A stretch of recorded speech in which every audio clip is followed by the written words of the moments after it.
Alright, ladies and gentlemen, it is now time to review the transfers that have occurred at Norwich City, any that have come in and gone out of the club, as we prepare for our first season back in the Premier League.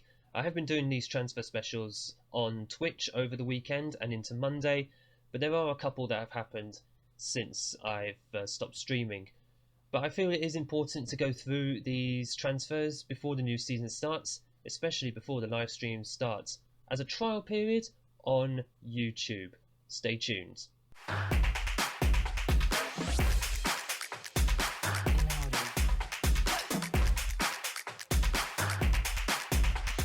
Hello and welcome to Club 2 episode 10 of Unemployed to Legend with Norwich City. My name is Craig, and coming up on today's episode we have the reviews of all the transfers that have come in and out of Norwich City. We are on the doorstep of the new season in the Premier League, and I felt, you know what, we're at the point now.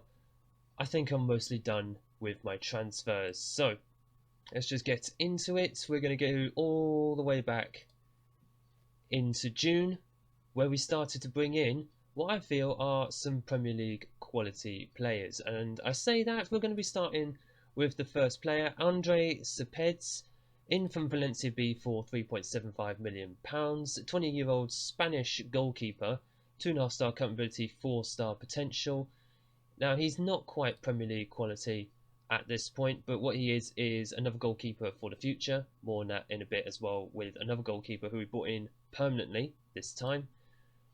He is currently Championship level, but he's got that Premier League potential in the future.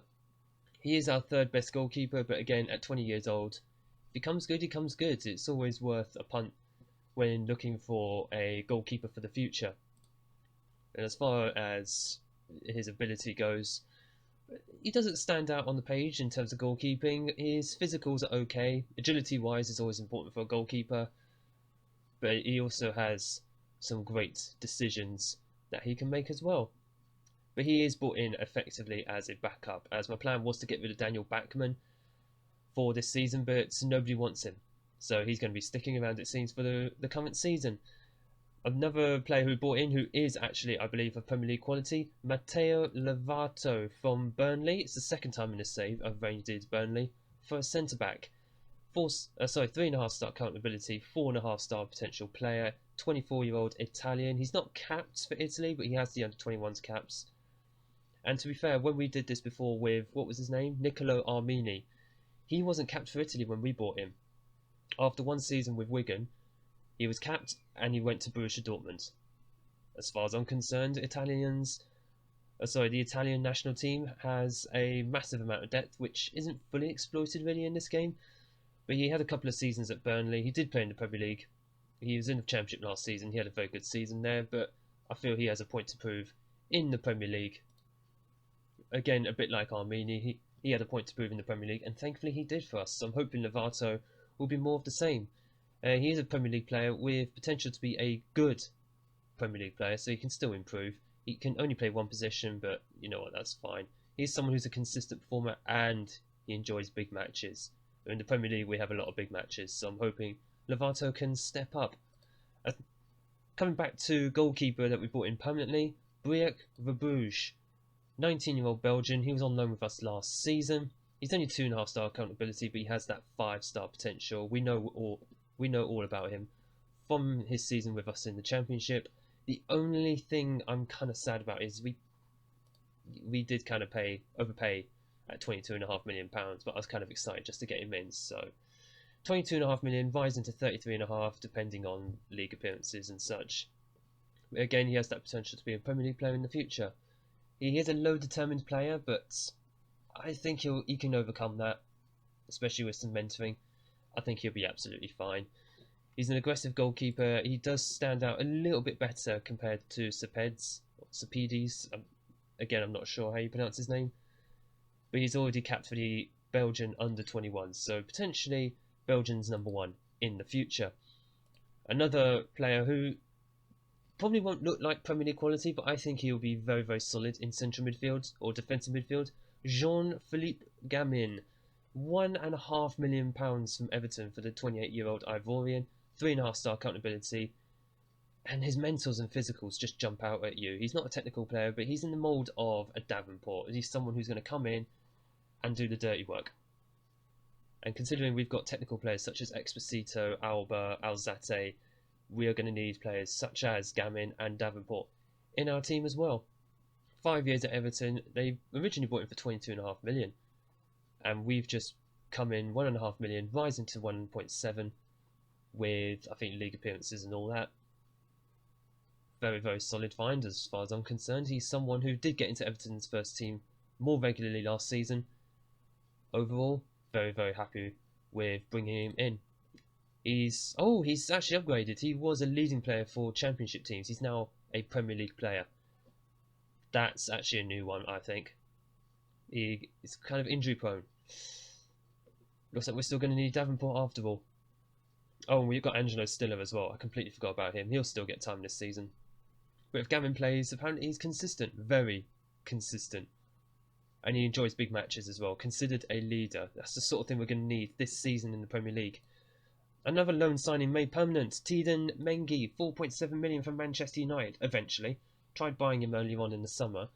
Man U were under a transfer embargo because they were about to be taken over, but apparently didn't go through. But we got him for cheaper. Originally was going to be 5 million, down to 4.7 for the 2.5-star current ability player.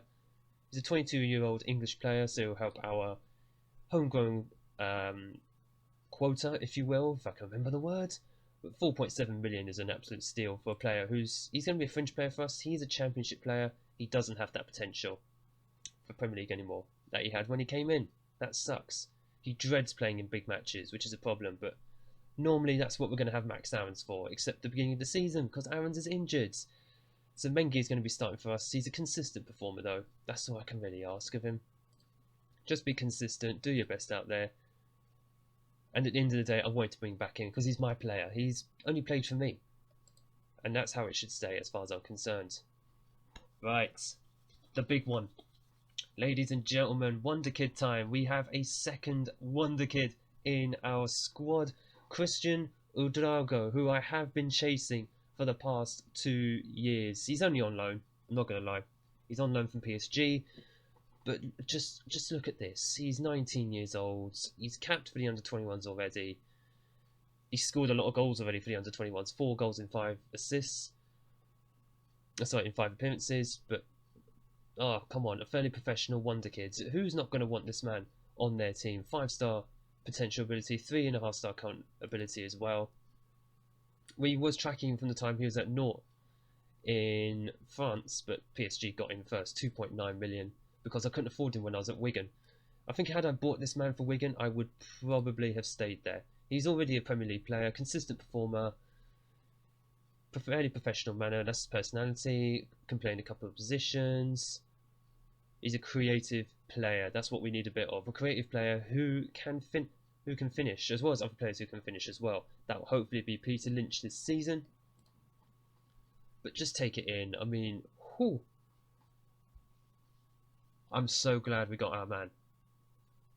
I am so glad we got our man, and I'm looking forward to seeing what he's all about this season. Paul Fyers is in from Cliftonville, 17-year-old Northern Irishman who's already capped for Northern Ireland. He's already gone out on loan to Bristol Rovers just to get him some game time. But he's been tearing it up in Northern Ireland. He's just one of those players I had to take a punt on. And with his high work rates, and to be honest with you, he was championship level actually. He's now Sky Bet League 1 only. If he improves, then fair enough. He's got that 4.5-star potential ability. Worst case scenario, if he doesn't develop, we sell him on for a profit. That's all that matters. We only got him in for 140,000 compensation fee. As far as I'm concerned, he's a hunch. And he's a hunch I was very happy to take. Juan Castillo, a free transfer, who is now worth £20 million allegedly. We'll see if we can sell him for a profit at some point down the line. 24-year-old Dutch left back, left wing back, left midfielder, and left winger. He can play everywhere on the left-hand side. He's a utility player for us on the left. 3-star current ability, 3.5-star potential. He's got some very good physicals. He's very fast, and that's exactly what you want in a wing back. He's a backup to Maximiliano Gonzalez. He's done the rounds a little bit. He started at Ajax and he went to Chelsea as well as on loan at Ajax. I think he was one of those players everyone had high hopes for, but has just not really fulfilled it, per se. It's a bit of a shame, but he's come in, and hopefully he can do a job for us this season. Harvey Vale is under 23s, as is Sam Collins. They're both under 23 players I've bought in. If we sell them on, it's a nice little profit at the end of the day. That's really why I bought them in. But we've also managed to bring back Following Balogun from Arsenal, £9.75 million. They had transfer listed in for 10 million. We got him for, well, I say cheaper, slightly cheaper, considering they originally wanted 50-60 million pounds for him. I'm happy to get him at a cut price bargain, if you will. 3-star accountability, 4-star potential. We know about him from the Championship. He had 22 goals for us last season, and he's still got that Premier League potential. Yes, he has. Hopefully, we can see him translate those performances into the Premier League. He comes in as our 5th best left winger, obviously after Udrago, who will more than likely be starting a lot of the games, hopefully. In fact, was he as a striker? He's our 3rd best striker, that's fine. Lynch, Udrago, Balogun and Mubieva will be our strikers, I think, this season. So that's the players we have bought in this summer. We'll quickly go back just to see players who have actually left. Sorry, they're going to be behind my head, but we'll go in and have a look at the players anyway. But the biggest one who has left in June was Ben Gibson, our centre-back former centre-back now, who's gone to West Ham United for £5 million.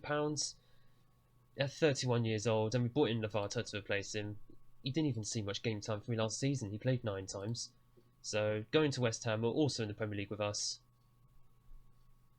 he'll be fine. He'll have a nice little payday at West Ham anyway. And to be honest with you, again, he's just not going to see any game time with us this season. He's just fallen way down the pecking order. So I wish Ben Gibson luck in the rest of his career. A bunch of loans as well that have gone out.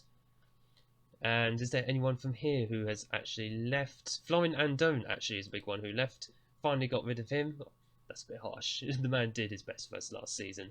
We sold him on though because he had no work permit and he wasn't going to get one, which is a bit of a shame. But again, 31 years old, he's not going to get that much game time anyway. It allows Mubieva to actually move up the pecking order a little bit. But he's now gone to Trabzonspor, 1.2 million, rising to 1.3. And he's a leading Sky Bet League 1 player. Yeah, he's not going to make it in the Premier League now, so I wish Andone all the best in his future endeavours. Radu Mazaras has actually gone out on loan. He just kept moaning and moaning that we started pre-season too early. So I just sent him out. We've sent him back to the club that we actually bought him from, CFR Cluj, for a loan spell. He's already played a game and he seems to be doing well, which is absolutely fine. If he develops while he's there, he can hopefully come back. He can still be a Premier League player in the future. And he can compete with Aarons and Mengi, hopefully, for a starting/backup spot. So it's not like he's completely useless. He's got the physical, he's got the mentals. His technicals are not that great. But for a right wing back, although it says he's a defensive midfielder, I don't care. He's not a defensive midfielder. But he's someone I've still got my eye on in the future. He's capped for Romania already, twice, towards the end of last season. So I'm very, very happy. Paul Fires, who's just coming from Cliftonville. Yeah, Cliftonville. He's gone out on loan, as has Harvey Vale. So just getting a lot of players out on loan who I don't think will get much game time this season. The same for Flynn Downs. He's gone to Sampdoria. After Gamin came in, we had about 8 central midfielders. So we had to ship one of them out. And Downs, it's not the end for him. It really isn't the end for him. I think he could still come back. Maybe, depending how much the squad develops or evolves over time. But even if he comes back and we have to sell him on, hopefully we'll sell him on for a profit. So wish luck to Downs at Sampdoria in Serie A. It just seems to float between the Championship and Serie A in this save. It's quite fascinating to watch. As far as the season preview goes, again, first season back in the Premier League, and the media have predicted us to finish 16th. Not too bad. Not bottom of the league, which is West Ham actually. That's quite a surprise. Wigan are also still in the Premier League. They just about survived by 3 points last season. They're still predicted to go down, but they have improved, considering that for the past 2 seasons they were predicted to finish, I think, bottom of the league. So this is a improved Wigan side, and we will play them very early on in the season. In fact, they're the 3rd game this season. So again, I've mentioned, especially again if you followed me on Twitch, future episodes of Unemployed to Legend will be a live stream, at least on a trial basis. I'll be doing my first live stream, I hope, this weekend. I'm thinking around Saturday or Sunday. Check me out on Twitter just to make sure of when I'm actually going live. I'll put a notification up before I go live anyway. But also on Twitch, I'll be live on Sunday for the Tier 10 database save. That will be on Sunday, definitely. So more than likely, live stream for Unemployed to Legend either Saturday or Monday. Check on my Twitter over the weekend. I'll make sure to update when I will be going live. Predictions for this season, personally, for the first season back, I'm just hoping to avoid relegation, so we're aiming for that 40-point margin. If we hit that early on, or if we hit that before the last few games of the season, we'll take it from there and just see where we go. But it's about a season of consolidation for Norwich. If you've enjoyed that transfer roundup, make sure to hit the like button down below and make sure to smash that big old red subscribe button for more Football Manager content and live streams coming up. Thank you all so much for watching. I look forward to seeing you all in the next video.